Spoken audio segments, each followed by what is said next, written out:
Hello, everyone. Good afternoon. If you can hear me, clap your hands. Thank you. Thank you all. I know we are. It has been so full today. How are you guys feeling? Good? Yes? Still awake? Still with me? Clap if you're awake. Okay. Thank you all. And shout out to everybody online. We have so many people watching online as well. You're in for a real treat this afternoon. So again, my name is Dr. Mutanaka. Thank you for being here. If you weren't here in the morning, we had a whole thing. We're going to have a whole thing again in my outro, so stay tuned for that. I'm very excited to be introducing our final panel of the day. This is on research, nurse, midwives. And so it's focusing on community-based research to improve maternal care. And I'll be the moderator. So I want you to join me in welcoming to the stage our first panelist, Dr. Nolene Jeffers. She's a certified nurse midwife who has served Black families in the Washington, D.C. region for over 10 years. She's also an assistant professor at the Johns Hopkins School of Nursing. Dr. Jeffers is committed to helping Black birthing people thrive in pregnancy, birth, postpartum, and beyond. Her current research is focused on understanding the facilitators and barriers to scaling up community-based and culturally safe midwifery care for Black birthing people and examining the intersecting social and structural determinants of Black perinatal health. So join me in welcoming Dr. Jeffers. Is she in a room? Okay, that's fine. I'll just keep going. Our second panelist, Dr. Kelly Robinson, is a certified nurse midwife serving females across the lifespan for almost 20 years.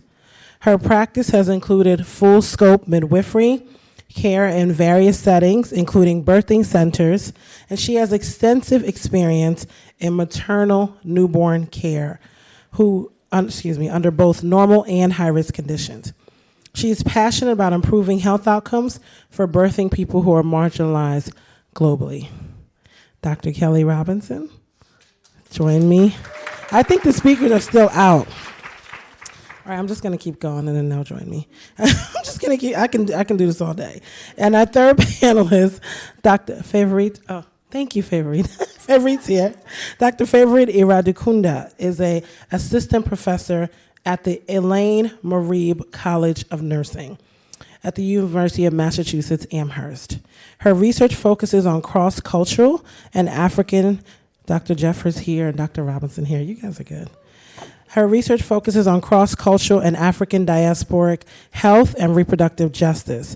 Specifically, her work aims to address maternal health disparities by centering community knowledge and practices and strengthening holistic well-being during pregnancy and childbirth for Black women, especially Black immigrant women. Join me in welcoming Dr. Favorite Iradukunda.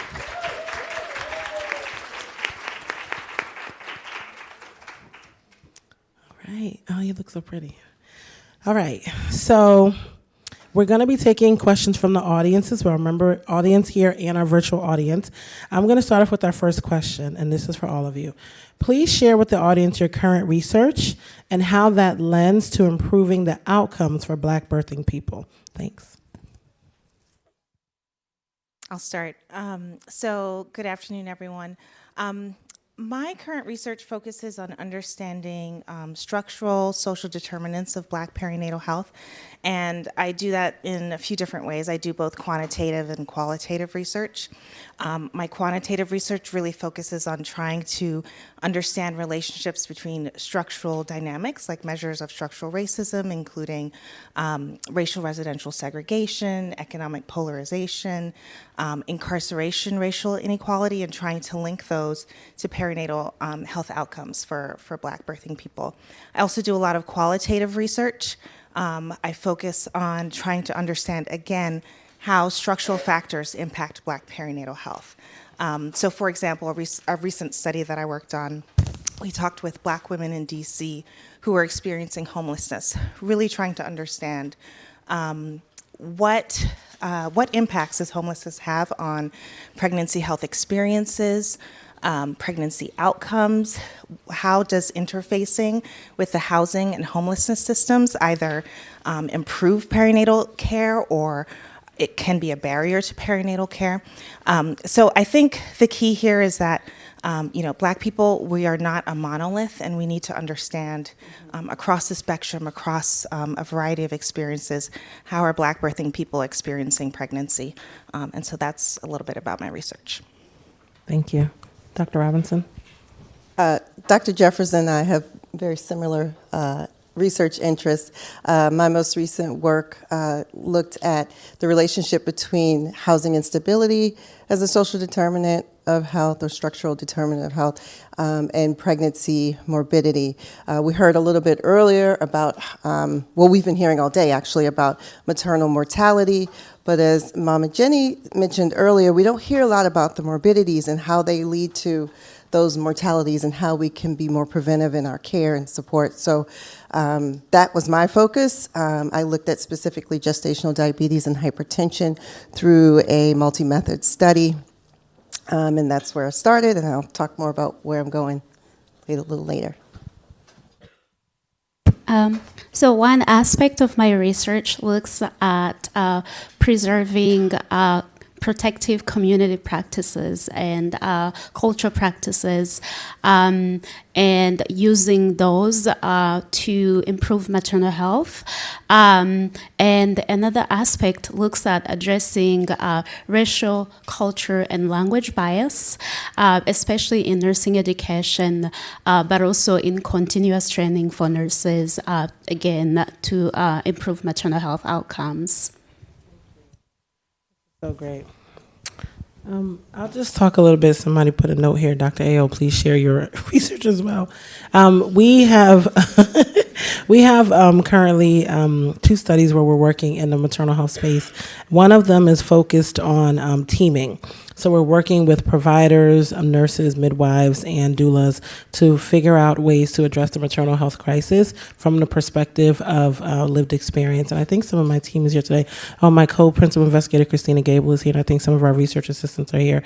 So that's great. It's called the Black Birth Equity Study. And then we have an R01 funded by NIH. We are in year 3 of 5, looking at the role of community-based doulas. Christina is also a co-PI on that from a company, Doula Care, but also working with providers around maternal safety bundles.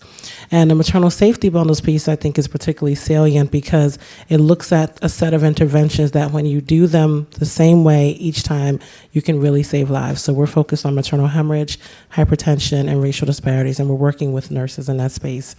So thank you all for sharing that. So the next question is, how do you disseminate your research to the community, right? Because I think a lot of times we as academicians are left, really in a bad space when we do the work and we don't disseminate it back. I just think we just really miss so much opportunity, and frankly, we erode any credibility that we have with the community. I mean, we're already on thin ice coming from these institutions, and that's understandably so. Communities should be distrustful, right, given the historical context. But how do you all disseminate your research back to the community in a way that's digestible, right, in a way that honors people's lived experiences and really focusing on birthing people? Thanks. So this is an area where I'm continuing to evolve, but what I've found to be helpful was connecting where people are. So through social media, I had a social media Instagram page that I would try to maintain while I was doing my research, and it actually was pretty well received. So that was one approach. And then places like this, we have pregnant people that come and experience this, people online now. So those are a couple of places I think that are that are digestible. So in one of my research, I asked participants how they find health-related information during pregnancy, especially, again, because I work with African immigrants trying to understand how they navigate the system and just having a lot of information available. everywhere, which can be overwhelming because they are also trying to get information from home. They still have families home, and they're getting information from there. And so I asked them, how do they navigate that, and where do they get information about health when they're during pregnancy? And so they gave me some of the most trusted sources of information, and they actually ranked them based on how many times they use them. They use those different sources and how much they trust sources. And so the ranking was the most trusted sources of information or people actually were parents, especially mothers, and trusted community elders. And they were clear about trusted because they were other community elders that they wouldn't go to for information. So trusted community elders such as church elders and other elders in different spaces. And then on the second level, there was peers. And so peers are people who have gone through the same experience, people who have been pregnant before, people who have navigated the healthcare system before. And then the third level was partners. And they told me that their partners were really good at seeking information on trusted websites, such as the CDC, or reading books about pregnancy, getting that scientific information and kind of summarizing it for them. And so with that information, it was really helpful for me to know how to communicate. I even asked them, like, what communication mediums do you like? And they told me that they like having community conversations, obviously. I like to talk too. And also that they use a lot of WhatsApp. I don't know, how many people know what WhatsApp is? So, you know, some of them have parents back home, and so they talk to their parents back home. And so WhatsApp, I started, you know, I was already using WhatsApp, but it became one of the medium that I started really considering seriously, but also that they used the internet. And so I've been trying to use all those different sources because that's what they told me that they use. I would say, like you said, I am still work in progress. One area where I need to develop is involving partners, and I would encourage everyone who does not to involve partners because they provide that support. Another area is the internet, because they told me different sources that they go through within the internet, but one big source was social media influencers. And so if there is any influencer in the room, please come talk to me, because I am not, and but they really do follow some influencers and get information there. One thing I will say is that just doing one community presentation because your grant requires it, that's not it. You know, the Black community is not homogeneous. And so you have to adapt your communication methods to the needs of your community. And I'll just add to that too, if I may. When with those community partners like you're talking about now, as we build relationship with them as researchers, one of the things that I've found helpful, especially as a midwife, is going in and doing sessions. Like we would just hang out, ask questions or answer questions that people in some of the centers had. So we would do just little pizza lunch and learns or whatever. So whatever that community needed, and at that site, I would be open to providing it that way. Yeah, and I'll just add that I feel like this question is great because ultimately I think what we're getting at is like, who does the research belong to? And if the only thing we're doing is, writing scientific articles and submitting them to journals, then we're basically saying that the research is for institutions, for academics only. So I think it's great to engage with this, and like Dr. Robinson mentioned, it's still an area that I'm growing in, but I work with, different partners. So sometimes I may work with WIC or with community health centers, and they are really important in terms of say recruitment and whatnot. But oftentimes they really want to know, like, hey, what happened with this study? And what sort of implications does this have for what we're doing here, and for the patients and people that we're serving. So I think really important to go back to your partners, thinking really holistically about what are some of the ways that are important to spread information.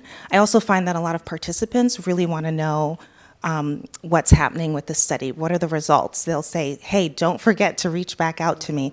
And now I'm incorporating that into my protocols. We're going to contact them at the end of the study, let them know the results. And that can even be an opportunity to engage with them. Hey, what do you think about what we found? Does this resonate with you and with your experience? So it's not just also a one-way sort of I'm giving you the results of, what I have found. It's also providing them an opportunity to reflect and give you feedback as well. Thank you, everyone. I think a couple of things I wanted to say about who the data belongs to. I think that's important. And I think for those of us that are in academic institutions doing research with and for communities of color, we have an obligation. And there's I'm hypersensitive to that in my role as PI of a lot of this work, because we are trying to rebuild trust that has been eroded. And I think the work that has been done, I'm thinking about the Henrietta Lacks family. That's the biggest example that comes to my mind, but there's so many things, injustices that have happened in academic spaces at the detriment of communities. The work never comes back to the community level. Communities never engaged in the work. I'm at the point now in my career, in my life, where if I walk into a space and it's just a bunch of academic talking heads and there's no community, I'm not even engaged. Because it's an insult to the real work, frankly, and the work and the people that have the most expertise in the space. If we're talking about severe maternal morbidity or maternal mortality, you need community at the table, particularly people that have had lived experience. So I'm very hypersensitive to that, and I think we have an obligation as academicians, as birthing people, as people of color, to really hold that sacred. When people share their data with you in an interview or a survey or a focus group, this is their lived experience, oftentimes traumatizing. I hear stories all the time about traumatic birthing experiences. So we have to do right by these communities that we're working in and for. And that's for you all to hold us accountable as well and think about your own practice in that way. Okay, speaking of practice, how do you turn your research into practice, right? What advice do you have for others who are trying to change their research? I'm thinking about some of the questions I've heard earlier today, and people really want actionable, translatable findings. So can you talk about how you've turned your research into actual practice?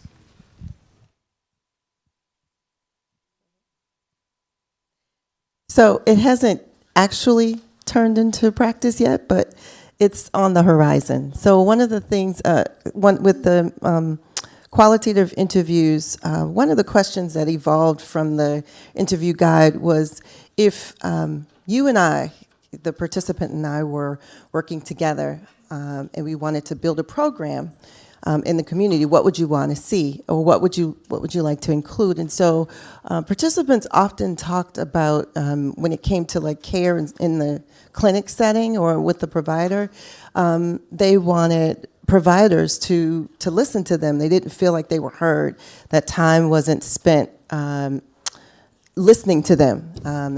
They were rushing. They had to get their agenda. They only cared about the baby. Those were some of the common ones, and I'm sure some of you have heard those statements as well. So the next step, which you and I were started working on, was looking at creating a provider assessment tool, like a housing assessment tool, to come up with a way for providers to assess what's going on with housing, and then use that information to feed it into wraparound services. There are a lot of pieces to that, right? There are a lot of providers that will say, well, if I get that information, what will I do with that? You're right, we haven't figured that out. So that's why I say it's a work in progress. But that would be one next step. That's great. I will say that, again, still work in progress. My practice now is education. I'm a nurse educator, and whatever I do in my research, whatever comes out of my research, I share it with my students. And these are future nurses, future midwives. Hopefully, I've been encouraging everyone to go to midwifery school, and with the hope that they are going to carry what I share and be able to be better nurses and better midwives. And so that's one way. And then the other that I'm still working on is developing intervention. You know, I've worked with the community. I have all this feedback about the care that they receive. You know, specifically with the community I work with, there is cultural bias, racial bias, language bias. And so now how do we address that? And so currently I'm working on a project, and I'm actually going to be receiving support. Thank you for plugging me as a mentor. Thank you. And working on an intervention to address some of the feedback, and making sure that that intervention is still built as a collaboration between the community and healthcare provider. One last thing is that I also really care about influencing policy, but my expertise is not policy, and so I've been intentional in joining other organizations and other colleagues who are policy savvy and working with them and making sure that we support together policy that is going to advance maternal health outcomes. So recently, I think I mentioned before that I've been working on a study in DC exploring experiences of homelessness among Black women and birthing people. And that study was wonderful because it was not just sort of an academic,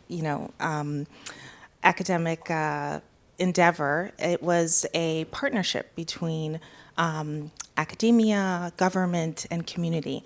And at the end, we were able to, create some really progressive and maybe in some eyes challenging policy recommendations. And I think as Dr. Robinson mentioned, it's still a work in progress. I'm not quite sure where those recommendations are going to go, and that's sort of a tension and a challenge that we have to deal with in this work. We make recommendations, we think about the implications of our work.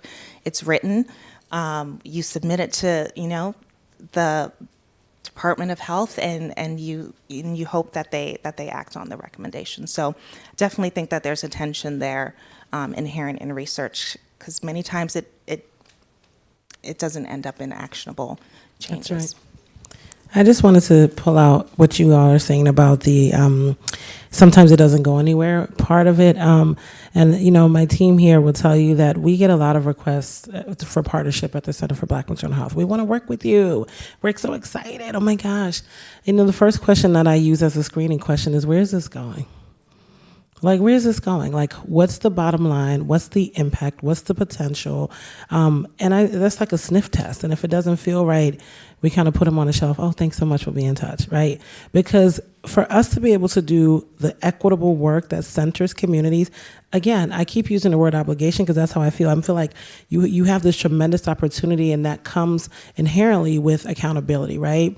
And so if we're partnering with community-based organizations, or we want to do work that's translatable into practice, we have to hold policymakers, funders, health departments accountable, because it's buzzy, right? And it's sexy, and we're in the middle of a crisis. I don't need to be buzzy. When you have a maternal mortality rate of 69.9 for non-Hispanic Black women, I don't have time to be buzzy. So I only want to work with I just get so frustrated because it's optics for a lot of people. When this is our sweat. Do you understand? This is our sweat and our lives that we're really talking about. So I am very, very leery about partnerships and who we choose to collaborate with. And if it doesn't feel like it's going to go anywhere, I give everybody one meeting. You got one meeting. If you don't bring it home, you're not getting back in the room. because I don't have time. And so but that's a gatekeeping strategy, right? Because in that space, I also understand that with the privilege that comes with this leadership role and the opportunity to do research for and with communities, we have to be cognizant of the translation back to communities. So I'm never going to sell my soul for the good of these organizations, and then I can't even walk through the community. I live in these communities. I need to be able to go to the grocery store, honey, and hold my head up high, right? But that's only when you've done right by people. So I'm very leery and I'm very protective of the partnerships and the collaborations that we form. And that ruffles a lot of feathers, that I'm sure. And people feel like, oh, it is what it is. If that does not come to fruition, or I feel like it's not going to go anywhere, you get one meeting, and then after that, we're just not going to talk anymore because I don't have time to be wasted. So again, that's risky, right? What I'm proposing is risky because you ruffle feathers. But at the end of the day, what you're left with is the people that are really doing the work, the people that are really going to be here for the authenticity and the meaningful partnerships. So I want us to hold that in our spirit as academicians, as researchers, as people who are working in this space. It's like, all right, if you're not going to have teeth, then we're not going to do this. All right, I'm getting the 5-minute mark, so I'm going to move through my questions. Thank you, timekeeper. Shout out to our timekeepers here in the front. They've been holding it down all day with them signs. I love it. Okay, so I have a question here. How did your why change throughout your career? So you talk about being nurse educated. You talk about coming from midwifery backgrounds. How did the why of the work change throughout your career? You guys want to talk about that? I feel like my why hasn't changed, but it's sort of simultaneously expanded and also sort of gotten more refined. I came to midwifery after graduating college, and I was drawn to it because I thought birth was beautiful, pregnancy was beautiful, and wow, what a privilege it would be for me to be able to partner with someone who is pregnant and walk with them through that experience. And at the time, I had no idea about disparities. It wasn't on my radar, and certainly that research was being done at the time, but I wasn't connected in that way, right? I wasn't reading journals and whatnot. So that's how I first came to midwifery. I just thought, wow, beautiful. And I saw it in contrast to the obstetric system, which I could see was really heavily flawed, right? But then going through midwifery school, I started learning more. Oh, wow, there are these really intense, incredible disparities that are happening. Why is that happening? I think I need to make this part of my work.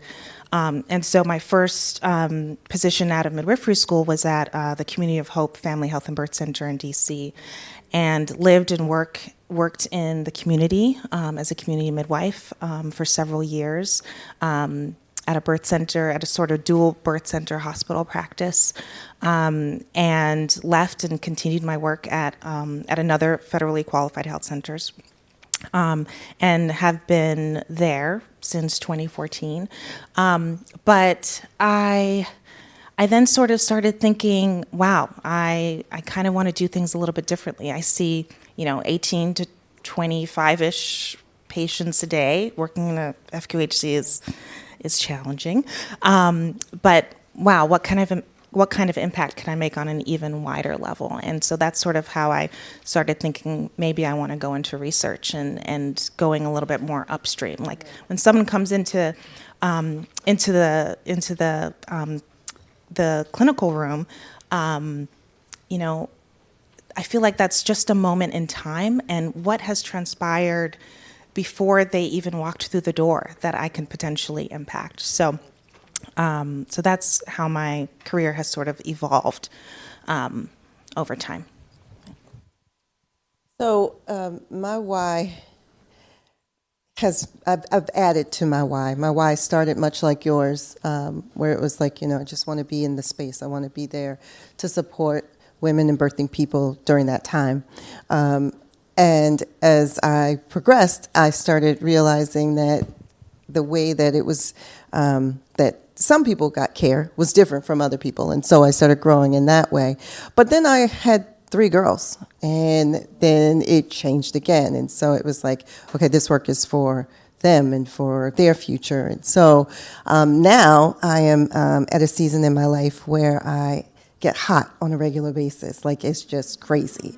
And I'm trying to get used to that. But what I've noticed is that even though today has been about talking about maternal mortality and morbidity, a lot of those morbidities lead to chronic health conditions down the road for our Black and brown women and birthing people who aren't birthing anymore. So that's where I'm going, and I see myself moving in that direction. How are we going to elevate the voices of those who are dealing with the outcomes from menopause that include hypertension, that include diabetes, that include increased risk of stroke and heart disease? So it's kind of where I am. Thank you. Yeah, I think my why has also gone through so many different interesting phases. But I think it's really gone from thinking that there is only one way to change the world, if that's the right word, to fix a problem, to being, thinking about systemic issues and thinking about that. We need to have so many different strategies to address these issues. And so when I graduated from my nursing and midwifery diploma program, I was like, community health is the answer. After my nursing, my BSA, I was like, nursing education is the answer. Only to go into those fields and be like, it's part of the answer. It's not the whole answer. And then I, went and got my master's, and so I was like, policy is the answer. And after that, I was really disappointed to realize that even policy alone was not the answer. And then I also realized that, policy needs research, and I need to learn how to do research. And so I went to get my PhD. As I was doing my PhD, they really teach you that research is going to solve everything, which is not true.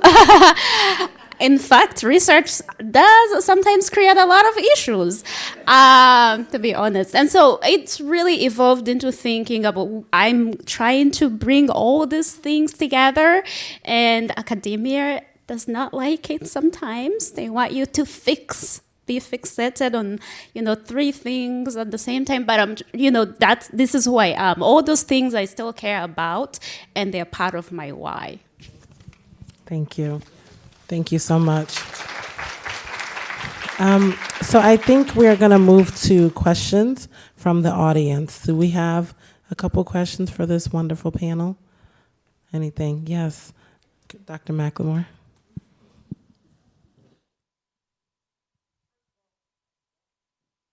First of all, thank you and congratulations on, surviving doctoral programs and being able to be the great researchers that you all are, because I really like all the work that you all do.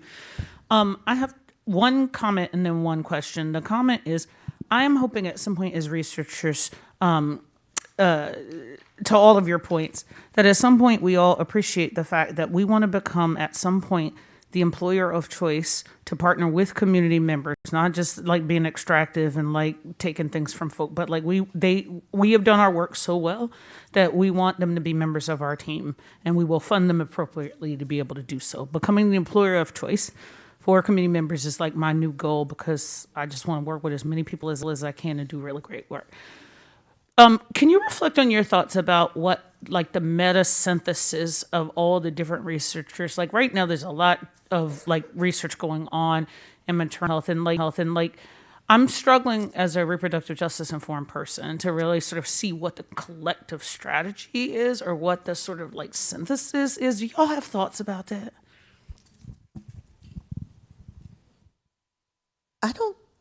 In my experience, I'm not sure people know. If we're being honest about it, I think that there are, we have thoughts about it, but in terms of one of my concerns is that it's not, it's siloed. We have sections of people doing pockets of work here and there. Example, and we're a little bit better about it. We have, done some work together, but there's housing work in DC, and then there's housing work in Baltimore. There's no reason why there wouldn't be housing work in the DMV. Like it just needs to happen. So that's one area where I think we could do better is by collaborating more. Yeah, I think I would say it really is silent, and we need to work together. The other thing I would say is that, and I'm gonna be very honest here. I hope that won't get me in trouble. I'm not worried about that. It's also we see a lot of researchers following the funding. And that really creates a lot of harm, and also people who, like you said, they do one project because of the funding, and then they leave it there. And so there is no follow-up, there is no, the community is left without any benefit from the research. And so I think that also feeds into the fact that we don't really seem to see where we are going collectively. Yeah. And then just to add to that too, in terms of like community organizations and paying people what they're worth, if we're building relationship with folk, I think that that's another healthy way to improve that. If we're understanding what our community organizations are looking to do and how we bring them and how we work together, not bring them in, but work together, then I think that's another way we can ask them ask them to give us that kind of information. What do you think that, how would this look to you? Whether that's the organization, whether that's the participant, the hospital system, which I know Dr. Grayson said no more of the hospital system. But, I think having those conversations, building those relationships, taking the time to get to know your partners is a good first step. Yeah, and I just want to reflect on a couple of things. So for me, I feel like something that I struggle with, I'm a very new researcher. I just started my faculty appointment like 3 months ago. And so actually I was out in the hall maybe about an hour or two ago, and I was on a call with a community partner trying to do a budget for a grant. And so but one thing that I think of is just how sort of academic structures don't lend themselves to this sort of community building, relationship building. Recently, there was this grant that was released by my institution, and there was 30 days from when it was released to when it was due. And as a new researcher wanting to, put in a grant and get my funding covered, get my effort covered. If anyone's in academia, you know what it means to have to get your effort covered. And just sort of, first it takes me 2 weeks to think, okay, well, what's my idea? What do I want to focus on? And then 2 weeks in, so I have 2 weeks left, and then it's like, okay, so what partners, sort of align with this, right? And really having to there's lots of partners in the DMV area, but really having to go like, who do I have an existing relationship with? Because I'm certainly not going to go to a community-based organization who I don't have any relationship with urgency, and telling them in 2 weeks I need to do X, Y, and Z. And so really having to pull out of existing relationships, which I'm thankful that I have, but just sort of, I think we also just need to just recognize how the structures around grants and funding and even generating research can be really challenging to do community engaged research in a meaningful, relationship-centered way, which is really foundational to it. And understanding that it takes time. Like if like you said, the academic institution doesn't really want to hear that. But it really does take time to build those relationships with people in the community. And we have to be okay with that if we're going to do community engaged research. Thank you. I saw 2 questions. Christina, Jasmine. Oh, okay. I'm getting the quick half a second. Okay. Jasmine.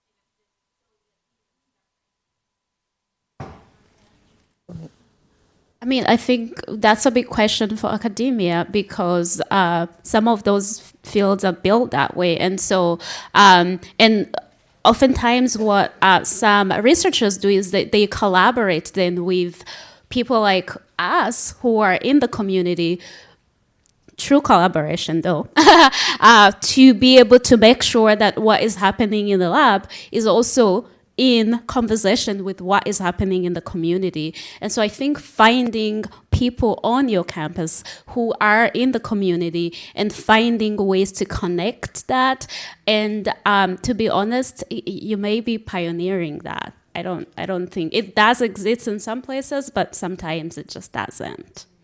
I think it depends on the research too, the research topic. We have I'm a part of a maternal child health think tank at University of Maryland, and we have, and it's interdisciplinary, so we have people from across the campus that are part of that, and so we have a chance to have voices from other disciplines there.